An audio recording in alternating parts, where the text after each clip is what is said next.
It's time for another board recap podcast. How are you today, Dr. Smith? Well, doing pretty good considering the end of January is just about here, and I think we've had snow cover for almost the Correct. entire month. But Yes. it's going to break up into the 40s and 50s, and maybe even hit 60. So And sunshine, so we'll take it. better days are ahead weather-wise. We're going to keep moving on, and longer days as well. Yes. So we'll take that too. Let's dig into last night's board meeting, if you will. We'll start with good news. Just reminded the board that, of course, in addition to kindergarten enrollment going on right now, new student enrollment, so go to evscschools.com for more information. You can enroll your child right there if they're going to be 5 years old by August 1st. We're also, though, enrolling for pre-K. We're very lucky to have very strong pre-K programs in EVSC, thanks to you and the board and our leadership. And All NACE that's very accredited. important. Yes. Excellent pre-Ks. Yes, definitely. So you can enroll for that too. We certainly don't want to ignore that fact. Looking forward to getting all of our new young students. Also, congratulations to Liliana Greenfield. People may not realize, listening to this podcast, that girls wrestling is now a sanctioned sport with the Indiana High School Athletic Association. Liliana is a senior at Wrights High School, and she placed 5th at the state wrestling competition. What a great accomplishment. Proud of her. Definitely proud of her, and looking forward to girls being involved in girls wrestling moving forward now. Also last night, in good news, talked about the fact that Shoe Sensation had another giveaway. They partnered with EPD, also part of the Professional Bull Riding Association event that comes to town, I believe, in May of each year, and they gave away 1,500 pairs of shoes to students in 3 of our schools, plus another program.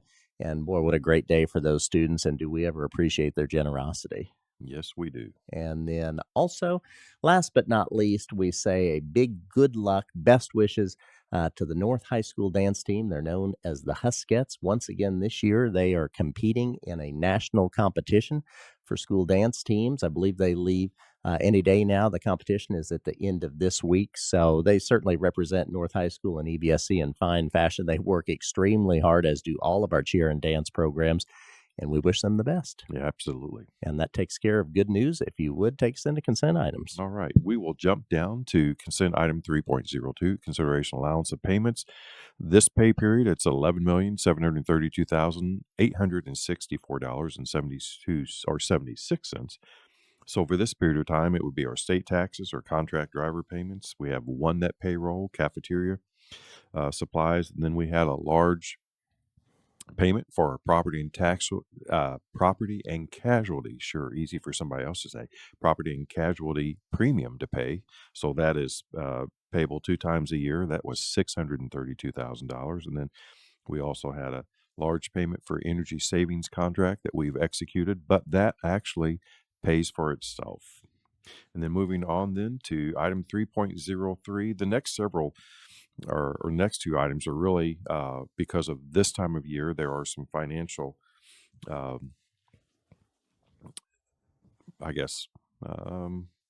things that I don't want to say clean up, but there are some things that we have to do because of all of our fund accounting. So I'll try to make this simple.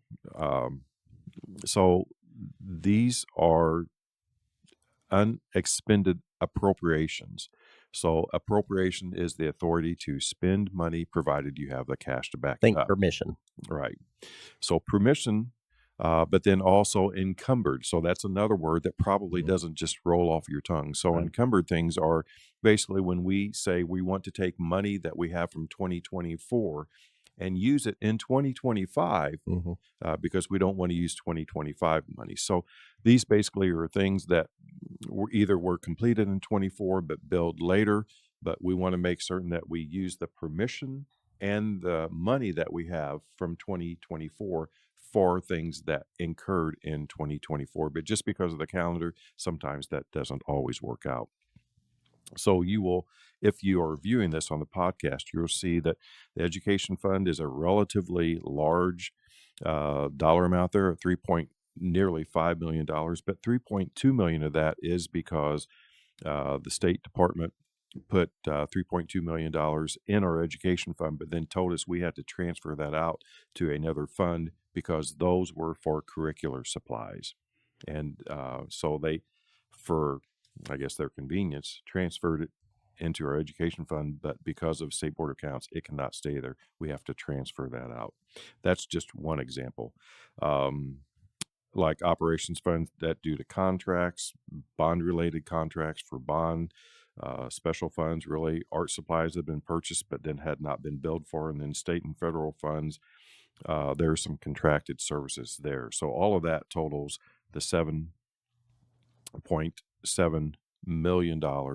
And then the next 17 pages are all the background information that one would need for that. And you can click on those links and you can view that. And once again, as I hear you explain that, it makes me very grateful that you and our business office have extensive business knowledge and school finance, because as you can tell from listening to this, there is a lot to know to make sure that you're doing all of these things correctly. Yeah.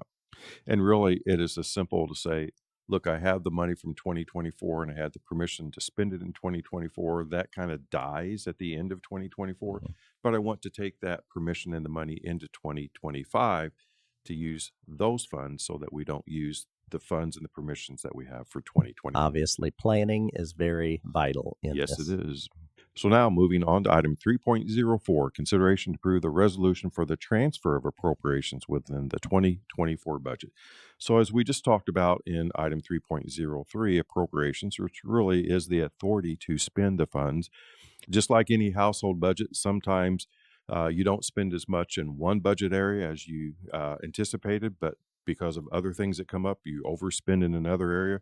Basically, what this is it gives us the authority to move the permission to spend money from one category up to another category. And you will see that the dollar amount in education fund at the top as well as the bottom equal each other. So we just transfer the appropriation, which means the authority to spend the money from one area to the next area within the education fund and then also within the operations fund. And as you say frequently with this isn't unique to us. This is something all Indiana school districts do when they're going through Absolutely. their budget. Absolutely.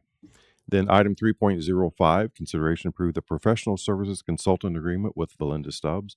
Valinda retired from us recently, came back and worked a little bit longer to help us with Title I. That is a behemoth Mhm. of job responsibility. So now as she steps away, she's graciously agreed to be a consultant should we need her services.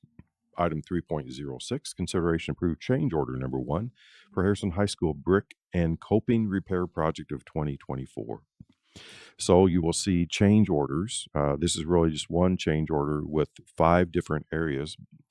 Individuals, if you have access to this, you can click on that document where it says Harrison 2024 brick and coping repair, and you will see in vivid detail what that amounted to, along with pictures and the rationale for why those change orders were necessary. And just go to board docs like you do with any of these attachments. Absolutely. Item 3.07, consideration approved supportive services substitute pay rates. So after some really trying to figure out how we can continue to keep our buildings well maintained and cleaned.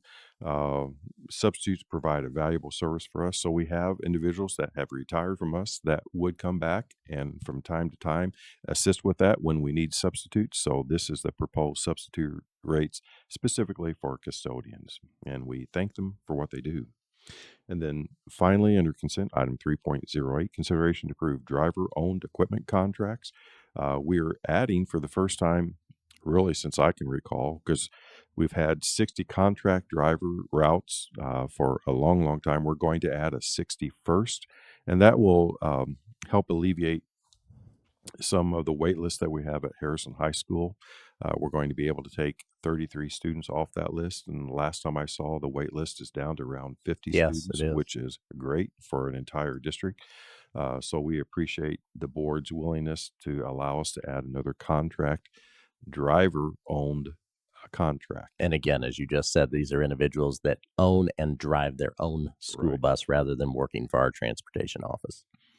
And that Next, takes us to personnel. yes, 4.01, personnel recommendations presented by Michelle Williams, who's our Chief HR Officer, and those are there for your perusal. And then we had a core curriculum update, which we haven't done for a while, but this is very enlightening. Dr. Hoover shared with the board some changes in new changes for Indiana diploma requirements for high school students. Yes, and, I think, Jason, it would be good probably to have a podcast We will just do with that. Dr. Yes. Hoover, for her to go in depth in this. I don't know that time would permit for this current podcast, but the presentation is there for you to click on. Many of these slides came from the Indiana Department of Education, and then the final slide is really where EVSC stands right now in making certain that we are prepared to take on the new requirements of the high school diploma. Because this was a major change in the state of Indiana, and certainly we're going to be right there with it.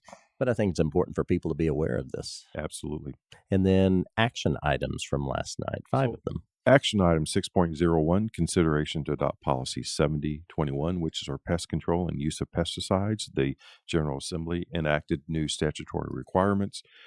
So this was incorporating those into our current policy and then revising the numbers because we now subscribe to the Indiana School Board Association policy.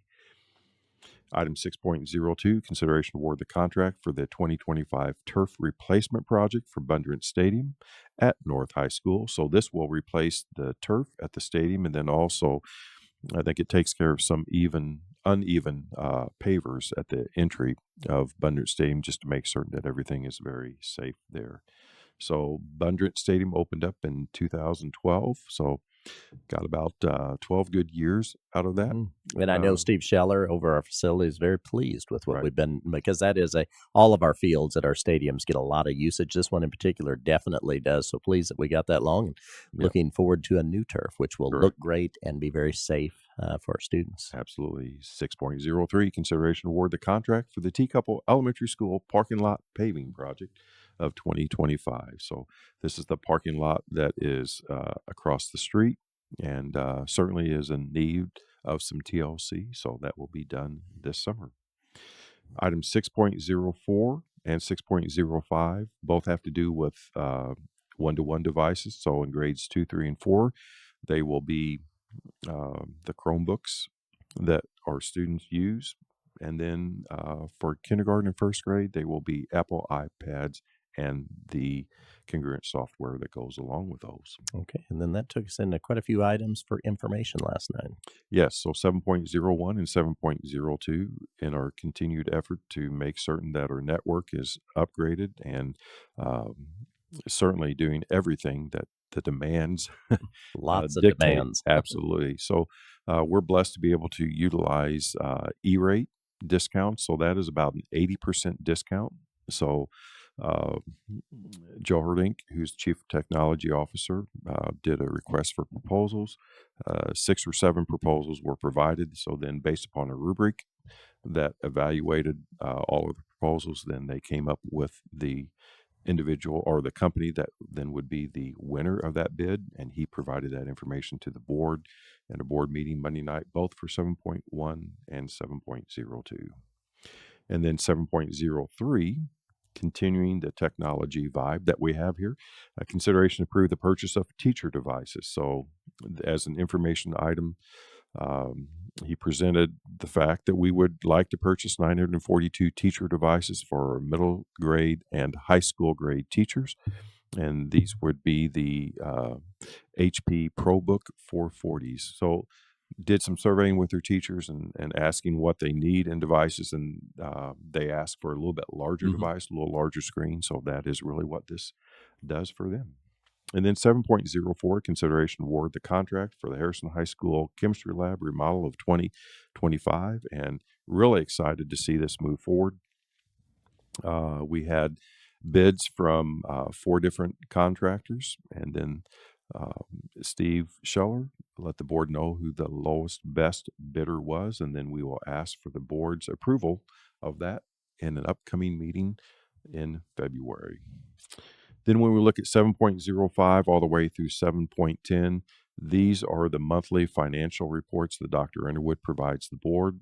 So what is pretty cool about this is this now provides all data for the calendar fiscal year. So individuals can click on that and see how we stand. And then really 7.11, just to go over that, somewhat succinctly, because this is a report that I think frequent listeners will be very accustomed with, but this is really the financial report for the year. If you look at the slide on page 2, you'll see a history of our property tax collection. So in 2024, we collected 88.6% of property taxes. Now, I don't want people to think that that shortfall is because people didn't pay their taxes. About 99 point X percent actually pay their property taxes, pay them on time. That 8.8 million is due largely to property tax caps that we, so those are funds that we do not receive because people hit their property tax caps. When you look then at the next slide, 2024 revenue and expenditures for the education fund. So the next several successive slides are set up the same way, but just involve different funds. So you'll see the budget for 2024 was 166 million. The revenue was 186 million. We carried over a cash balance of 39 million. So when you look at the cash balance in 2024 revenue, that's 225 million. You look at the expenditures of 152 million, take that from the 225, and then we've talked frequently about the general or um, the education fund receiving in money from our basic grant, but then there are expenditures that the state required us to transfer to the operations fund. So they also allow us to transfer this revenue to the operations fund to pay those expenses, and that amounts to 22 million a year, leaving us with a cash balance of 50 million. We talked about encumbrances before, nearly 3.5. So operating balance then is that 47 or 46 million dollars. Moving on then to slide 4. The same kind of information, but as it pertains to the operations fund, you see the budget of 101, revenue of 58 million, cash balance carried forward of 40, the transfer in of that 22 million, so cash balance in 2024 revenue of 120 million, the expenditures of nearly 79 million, it leaves you a cash balance of 42 million, encumbrances of nearly 2 million, gives you a cash balance of 40 million. And then when we do the same analysis with debt service, I won't read all of those, but leaves us with a net operating balance of $2.3 million. And that really then will be utilized to pay our debt service account in the first months of 2025, because money is distributed in that account through property tax distributions, which occur to us in June and December. And then the rainy day fund, you can see there that we had a budget of 9.9 million, put in $1 million in 24. That brings the cash balance in 2024 revenue up to nearly 12 million, and that is what that operating balance is. And then on the final slide, you can see what somewhat of a historical perspective of the balance that we've had with the education fund and the rainy day fund, and that has grown to $58 million. That is a large sum of money, but understand that that was very intentional in our efforts because we were blessed to have ESSER funds. There was a tight timeline on how you could spend ESSER funds and on what you could spend ESSER funds. And we wanted to make certain that we would be able to take a very scientific approach driven by data and evidence. So several initiatives that we put in place, we are now in the process of doing an analysis of those initiatives to see what we should continue to fund and how we can shift and align resources. And of course, ESSER dollars were provided during COVID. And if you were Right. listening to us back during those times, we were having these conversations. You would sit there and Absolutely. talk about how we've used these funds, but we're going to have a plan moving forward once Right. those funds are no longer Yeah. available. So once again, when you look at that last page, you'll see that really starting in 2021 is when we had availability of those ESSER funds.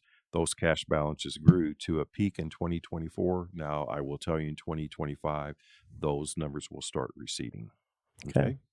Lots of financial information that you just shared. So Yes, thank you very much for that. absolutely. And that takes us to continued business. And to know, would you like to just kind of summarize how the board shared what it's going to be doing moving forward for the superintendent search? Certainly. So, believe it was January the 13th, I did announce my intent to retire July the 1st of this year. And I appreciate the board's thoughtful way of approaching this. That 6 month period of time certainly is ample time. There are a variety of ways that the board can proceed, but they did see fit to seek the services of the state the Indiana State Board Association's service. It's really called Board Services, specifically to do superintendent searches throughout Indiana. They have an expertise in that. They clearly do. So their consultant came in and spoke to the board in executive session before Monday's board meeting. And then after that, the board did go down for its regularly scheduled meeting, and in continued business, there was a motion put forward after Attorney Shoulders explained the process. There was a motion put forward to secure the services of the state Indiana School Board Association's services for superintendent searches, and the board voted in the affirmative. So I think it will be a very good, clean process, very transparent. One that they take very seriously. They made that clear last Steve night. Horton with the School Board Association has done this numerous times. So there will be some variability according to the needs of this particular district and our community, but he will be the one that will keep the board apprised and the public apprised of the steps that are going to be taking place, as well as what people can expect. So I also want folks to visit our webpage, and if Yes. you could explain what they will see there, Absolutely. I'd appreciate that. Well, we're going to make sure that that is added to our website, evscschools.com. We reference that frequently, but we're going to capture all of the information that the public, anyone out there that wants to see where we're at in the process, where our board is at. So we're going to be posting information to that page. There's going to be a button where you won't be able to miss it. You'll click on that for superintendent search. And throughout the process, you'll be able to see when those updates are provided, for example, in a school board meeting, then we will capture those on the website. So if you're not at a board meeting, you can go up to that website and you can see exactly where we're at as we move forward. Yeah. And included in that, there will be several documents, but one of the documents will be a timeline Yes. of estimated actions. So there will be a period of time where they gather and recruit applicants. You will see where that is. There will also be a survey that we want the community and our stakeholders to complete. So you'll have access to that there. That will just be the one-stop place Yes. to get all It's things. really a place to house all of that Right. information Yeah. around that topic. Because it's important. This is an important decision for the board. It's important for Absolutely. the community, and we want the community to be informed and involved. Right, right. And they made that very clear last night. Yes. So looking forward to seeing how that moves forward and capturing that information. So I think that really wraps up last night. A lot of information covered, but we appreciate you going through everything with us. Happy to do so. Apologize for talking a little bit more rapidly than I normally do, but there was a lot to cover, but hopefully we did it in a succinct and clear manner. I think you did. So thank you so much, Dr. Thank Smith. you. Take care. God bless.